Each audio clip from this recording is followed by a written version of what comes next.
കണ്ണൂർ കല്യാട്ടെ മോഷണം നടന്ന വീട്ടിലെ യുവതി കൊല്ലപ്പെട്ട സംഭവത്തിൽ കൂടുതൽ വിവരങ്ങൾ പുറത്ത്. വായിൽ തിരുകിയ സ്ഫോടക വസ്തു പൊട്ടിത്തെറിച്ചാണ് യുവതിയെ കൊലപ്പെടുത്തിയത്. ക്വാറികളിൽ ഉപയോഗിക്കുന്ന ഇലക്ട്രിക് ഡിറ്റനേറ്ററാണ് പൊട്ടിത്തെറിച്ചതെന്നാണ് സൂചന.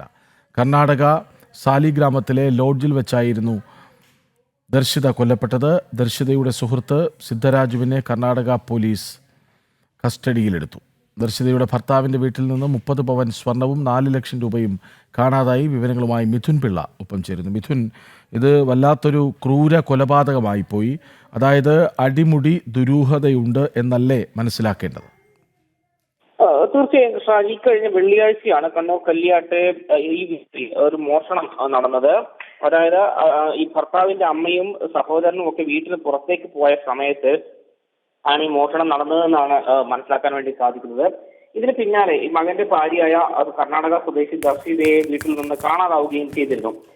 ഇവരെ പലതവണ നാട്ടിൽ നിന്ന് ആളുകൾ വിളിക്കുകയും ചെയ്തെങ്കിലും അവരെ ബന്ധപ്പെടാൻ വേണ്ടി സാധിച്ചിരുന്നില്ല.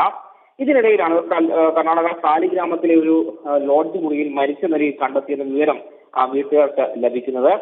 ഇയാളുടെ ഈ ദർശിത എന്ന് പറയുന്ന പെൺകുട്ടിയുടെ സുഹൃത്തിനെ ഇതുമായി ബന്ധപ്പെട്ട് പോലീസ് അറസ്റ്റ് ചെയ്യുകയും ചെയ്തിട്ടുണ്ട്. ദർശിത സുഹൃത്തായ സിദ്ധരാജു ആണ് ഇപ്പോൾ കർണാടക പോലീസിന്റെ കസ്റ്റഡിയിലുള്ളത്.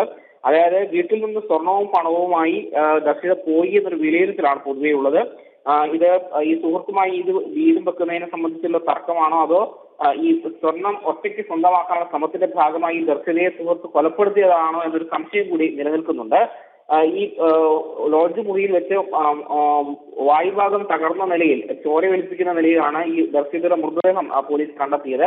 ഈ വായു ഡെറ്റനേറ്റർ വെച്ച് പൊട്ടിച്ചാണ് ദർശിതയെ കൊലപ്പെടുത്തിയെന്നൊരു പ്രാഥമിക നിഗമനമാണ് നിലവിലുള്ളത്. ദർശിതയുടെ വീട്ടിൽ നിന്ന് 30 പവൻ സ്വർണ്ണം ഏതാണ്ട് 5 ലക്ഷം രൂപയോളമാണ് കാണാതായത്.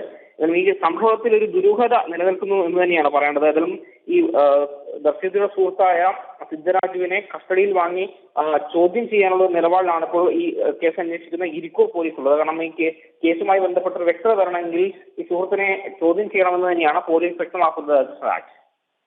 ശരി.